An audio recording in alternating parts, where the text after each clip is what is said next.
Bharatiya Janata party દ્વારા સુરતમાં અનેક જગ્યાએ બેનર લગાવ્યા છે, જેમાં ફોન લગાવો યુપી જીતાઓના સૂત્ર સાથેના બેનરો લગાવાયા છે.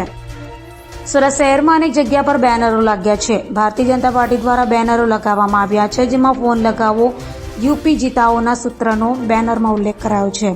બેનરમાં લખવામાં આવ્યું છે કે જે વ્યક્તિ યુપીના 20 લોકોને ફોન કરીને ભાજપને જીતાડવાની અપીલ કરશે તેને ભાજપના પ્રદેશ અધ્યક્ષ CR પાટીલ સાથે ચા નાસ્તો કરવાનો મોકો મળશે. યુપીના 20 લોકોને ફોન કરી ભાજપને જીતાડવાની અપીલ બાદ જે વ્યક્તિઓને ફોન કર્યા તેનું નામ, નંબર, લોકસભાની વિગત જે તે ફોન કરનારે આપવાની રહેશે.